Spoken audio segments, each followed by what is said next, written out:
हिमाचल प्रदेश विधानसभा monsoon सत्र के 7वें दिन प्रश्नकाल में उद्योगों की स्थिति को लेकर पक्ष और विपक्ष में तीखी नोकझोंक देखने को मिली। मुख्यमंत्री ने विपक्ष पर सरकार में रहते हुए हिमाचल के हितों को बेचने के आरोप लगा दिए। उन्होंने कहा कि पूर्व सरकार ने मात्र कौड़ियों के दाम पर 3 कंपनियों को उद्योग लगाने के लिए जमीनें दी, कस्टमाइज्ड पैकेज के नाम पर बड़ा घोटाला किया और सरकार इसकी गंभीरता से जांच करेगी।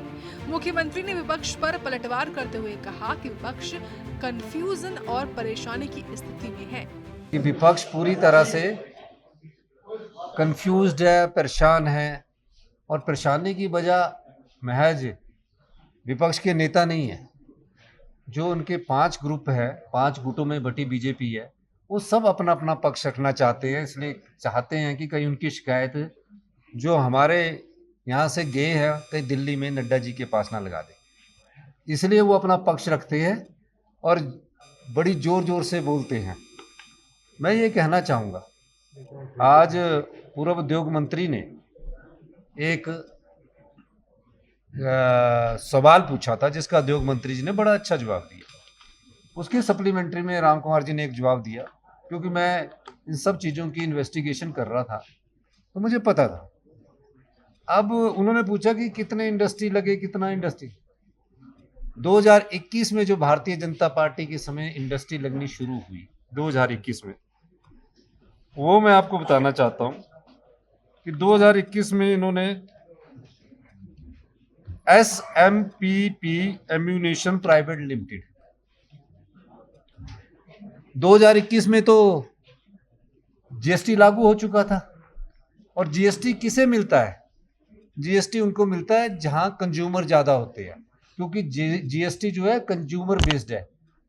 तो हिमाचल प्रदेश तो कभी भी कंज्यूमर बेस्ड नहीं हो सकेगा क्योंकि यहाँ की जनसंख्या 75 लाख है। वहीं राजस्व मंत्री जगत सिंह नेगी के खिलाफ विपक्ष द्वारा किए जा रहे बॉयकॉट को सीएम ने उनकी बौखलाहट बताया। अपनी कुर्सी संभाले या जो उनकी कुर्सी को खींचने वाले उनको संभाल के रखे, तो ये सब चीजें हैं। और जो उन्होंने कहा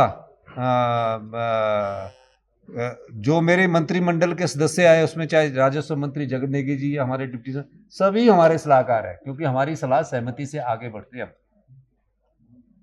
तो इसलिए मैं आज ये कहना चाहता हूं कि भारतीय जनता पार्टी ने जो भ्रष्टाचार के कुल के खिलाफ जो कहा, उसके लिए वॉकआउट क्या बड़ी विचित्र बात है। एक तो चोरी, ऊपर से सीना चोरी।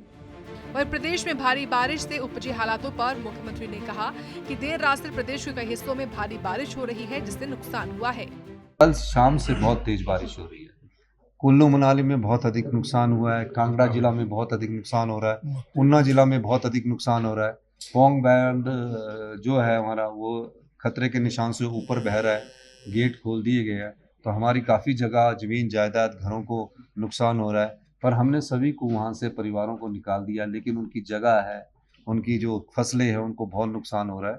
सरकार इस पर नज़र बनाए रखी है। शिक्षण संस्थान बंद रखे गए हैं क्या? हमने फैसला डिप्टी कमिश्नर के हिसाब से कर दिया है कि डिप्टी कमिश्नर ऑर्डर कर सकते हैं, जहां भी ज्यादा नुकसान होता है उसको बंद करने की इजाजत हमने दी।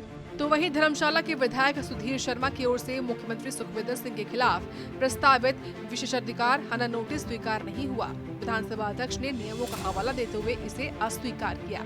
नोटिस अस्वीकार होने के बाद सुधीर शर्मा ने अब एक बार फिर से नियमों के तहत नोटिस देने की बात कही है। देखिए, उसको दोबारा से जो है वो नियमों का हवाला भी दे करके, और जिस तरह से माननीय विधानसभा अध्यक्ष ने कहा है, उनका ये प्रेरोगेटिव है कि वो रिजेक्ट करें या उसको आगे प्रिविलेज कमेटी को भेजें। तो जो उन्होंने कहा है कि उसमें नियम का हवाला नहीं दिया गया है, वो नियम का हवाला दे करके और दोबारा से उसको विधिवत रूप से मैं उसको कल सबमिट करूँगा, क्योंकि जो भी बातें उसमें लिखी हैं वो सारी इस सदन की संपत्ति हैं, कार्रवाई का हिस्सा हैं। तो पूरा जैसा वो चाहते हैं नेक्सचर लगा करके सब कुछ, वो सारी चीज़ें, क्योंकि ये गंभीर मसला है और सदन के अंदर झूठे आंकड़े देना, झूठ बोलना, आज भी आपने देखा कि विपक्ष को कितनी बार वॉकआउट करना पड़ा है। तो इन सारी चीज़ों की गंभीरता को देखते हुए इसको दोबारा से कल मूव करूँगा। वहीं दूसरी ओर मुख्यमंत्री ने सुधीर शर्मा के नोटिस पर कहा कि केवल अखबारों की सुर्खियां बटोरने के लिए नोटिस दिया गया है, इसमें कोई सच्चाई नहीं है। वो दीप आपको स्पीकर साहब उन्होंने प्रिविलेज मोशन नहीं, तो वो तो जो मैंने बातें अंदर की, पैट स्कैन की, ये की, वो सिर्फ अखबार की सुर्खियों में रहने के लिए कि मुख्यमंत्री के खिलाफ एक चिट्ठी लिख देता हूँ। कौन सा रूल है, कौन सा नियम है, वो नहीं था, और कुछ अखबारों ने उसको छाप दिया, जबकि आज अध्यक्ष महोदय ने उसका स्पष्टीकरण दे दिया। कोई भी विधायक विधानसभा सेक्रेटरी में लिख के दे सकता है, उसको लीक करके ये अपनी सुर्खियां बचाना चाहते हैं, ये मैं कहना चाहता हूँ। काबिले गौर है कि हिमाचल विधानसभा का मॉनसून सत्र जारी है और सत्र में जमकर विपक्ष का हंगामा भी देखने को मिल रहा है। ब्यूरो रिपोर्ट, सूर्या समाचार।